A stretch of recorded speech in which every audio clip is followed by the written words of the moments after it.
बिस्मिल्लाहिर्रहमानिर्रहीम, अस्सलाम वालेकुम। वेलकम टू आज क्या पकाएं में। हमने बहुत ही मज़ेदार सी कैरी की खट्टी मीठी चटनी बनाई है, जो कि खाने में बहुत मज़ेदार, बनाने में आसान, और ये आप काफ़ी दिनों के लिए सेव कर सकते हैं। आप शीशे के जार में इसको रखें और इसको जैसे कि परहेज़ होता है कि छोटे चम्मच वगैरह ना डालें, तो ये बहुत टाइम तक आपके पास महफूज रहेगी। इसको हम बनाने के लिए इसको हम छील लेंगे, बारीक पीसेस करेंगे।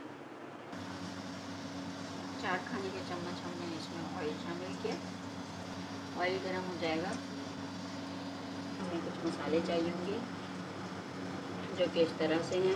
Half tea spoon black salt है, 5-6 जवा मिर्च हैं, हाफ़ टी स्पून इसमें कलौंजी है, हाफ़ टी स्पून हमने कुटी हुई काली मिर्च शामिल की है, हाफ़ टी स्पून ही हमारे पास साबुत मेथी दाना है, जो कि साबुत डालेंगे, सौंफ है, और ये राई दाना है। 1 टीस्पून हमारे पास जीरा है, और हाफ़ टी स्पून हम इसमें सॉल्ट भी शामिल करेंगे।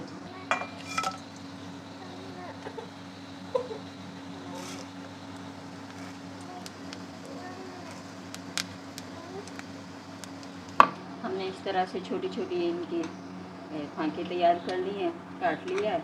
अब इसको हमने गुठली इसकी रिमूव कर ली थी, और हम कैरी को शामिल करेंगे। ये चटनी विटामिन सी पे और शामिल कर देंगे। इसको हम गुड़ से बना रहे हैं। वैसे तो इसमें शक्कर भी इस्तेमाल कर सकते हैं, लेकिन गुड़ में इसका जायका बहुत मज़ेदार होगा।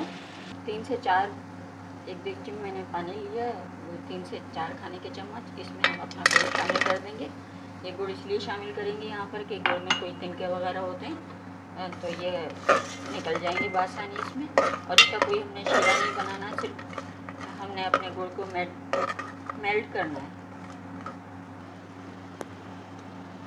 साथ ही हमें बघार में शामिल करने चाहिए थे, लेकिन मैं भूल गई हूँ। ये 6-7 हम इसमें गार्लिक के वो लेंगे, जिंजर जो हमने जूलियन काट लिया है, ये भी शामिल करेंगे। इससे जायका बहुत अच्छा होता है।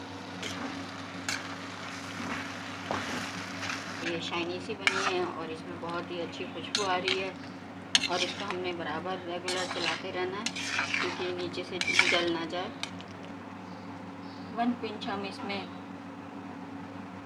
येलो कलर डालेंगे, कपड़े का कलर या येलो कलर, इससे अच्छा शाइन लुक आएगा और इसका कलर भी अच्छा होगा।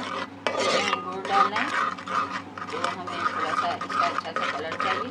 एक छन्नी की मदद से हम इसको छान के डाल देंगे।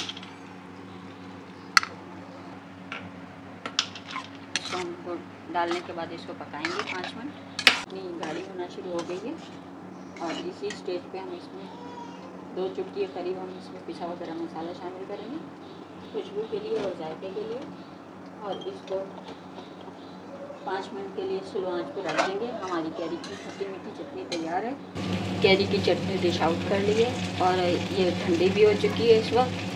आप चाहें फ्रिज में रखें, और अगर आप चाहें तो इसमें 4 से 5 खाने के चम्मच सिरका भी डाल सकते हैं। इससे ये काफ़ी टाइम तक सेफ रहेगी। कैरी अभी सीज़न में ख़त्म हो जाए, आप दोबारा इसी तरीके से बनाएं। अगर आपको मेरी रेसिपी पसंद आए तो लाइक करें, शेयर करें, मुझे दुआ में याद रखें। अल्लाह हाफ़िज़।